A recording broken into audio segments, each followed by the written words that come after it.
This week, we're talking about a very important part of being a youth minister or a minister of any sort in the church, and that is understanding confidentiality. I don't know if you felt the pain of somebody breaking confidence and somehow your story getting out, but none of us likes that feeling. There are different types of pain we can handle in life. I have a 4-month-old puppy that scratched me on the nose this morning. I can put a Band-Aid on that kind of pain. Sometimes we have longer-term pain with our bodies. But sometimes there's pain inside that can be both short-term or we find out is long-term pain that requires a lot of care.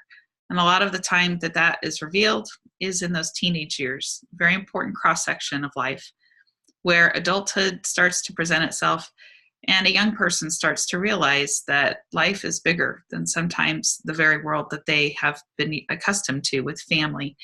And so those types of ideas of what life is all about or the challenges or sometimes even just inherited mental illness start to present themselves.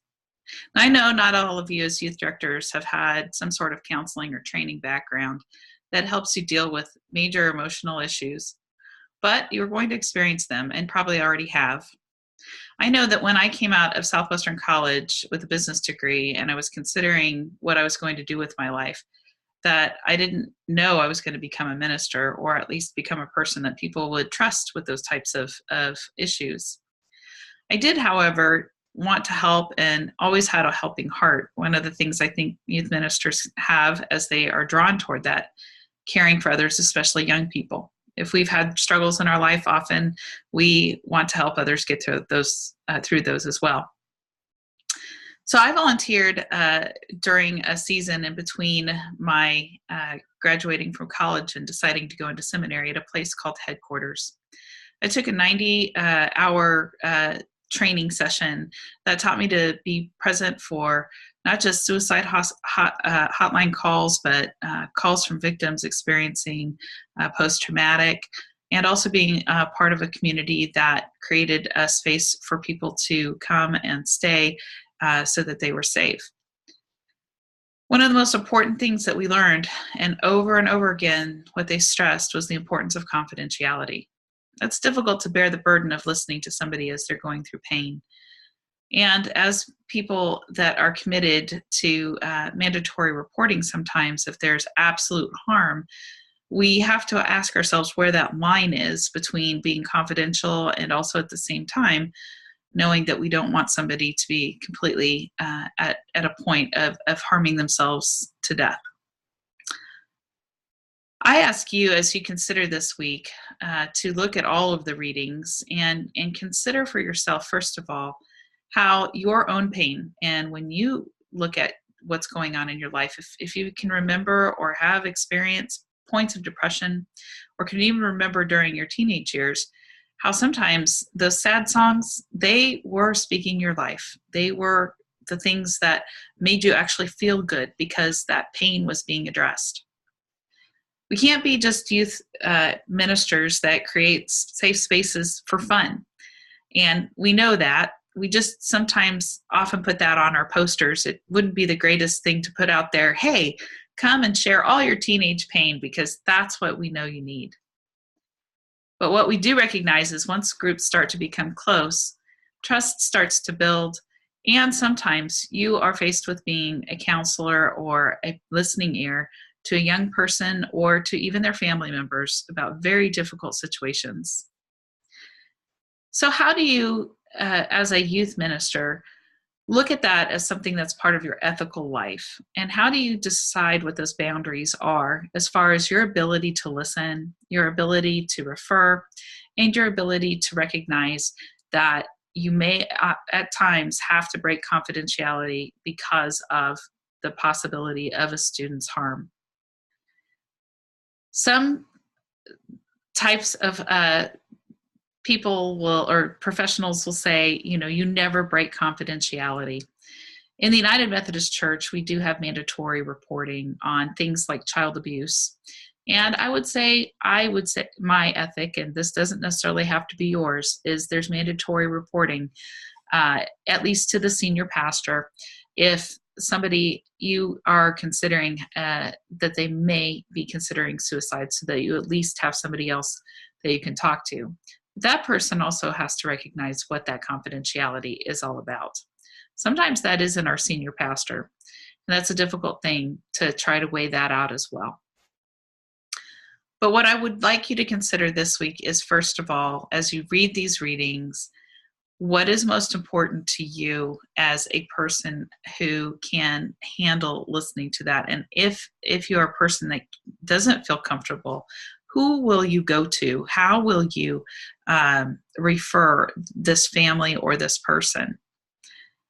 Second, if you do feel comfortable with it, at what level do you consider yourself able to listen? I have a rule when I set up counseling sessions, and I've gone through lots of training, both the suicide training, but also all the way through my ministry years. And I will not see someone past 3 times without considering a referral, especially when we're talking about mental and some sort of disorder that I myself might not be trained in. Finally, I will say this. I will always say to the person and the young person, I am a person that is here to listen. I want to be here for you, and your pain I'm not trying to fix.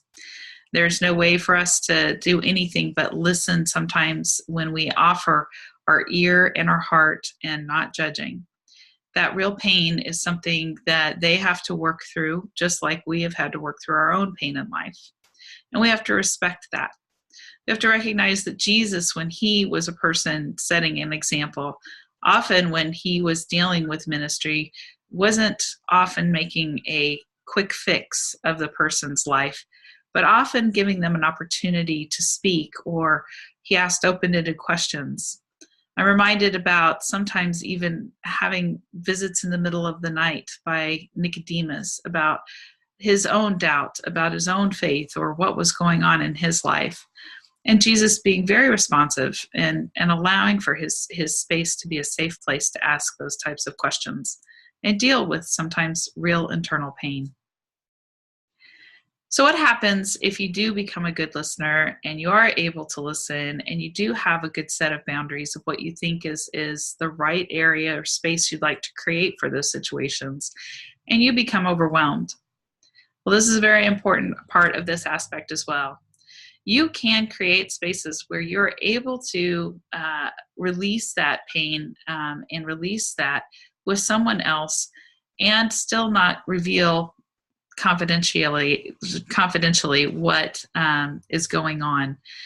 I would suggest 1 or 2 things. First of all, create a space with a senior pastor or with a staff parish person that you can say, I just need to have a place where I have a listening ear of the pain of dealing with this ministry. Sometimes that takes a little bit of investigation on your part to understand who won't break confidentiality when you share what your burdens are. But second, it also takes a little bit of training on your part as to how you're going to speak about difficult situations, but also care for yourself in the process.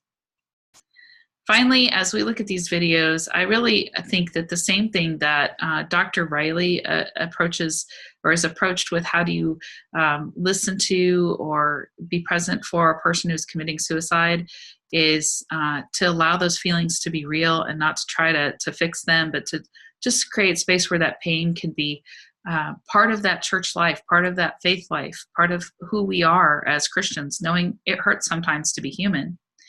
But that same piece needs to be addressed to you. You have to have places where you deal with your pain. You have to have places that you can share what's going on in the burdens of ministry.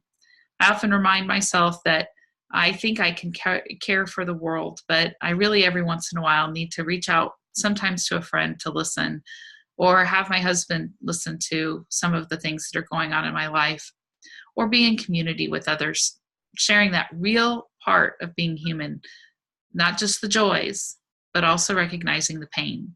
That, I think, is what the cross is all about. That is what the church and the life of the church is. The very word ecclesiastical is life of the church. And we both recognize the joy, the pain, the true human life in the presence of God. I invite you this week to take that to heart, and I will enjoy reading or discussing how we work with these issues throughout this week.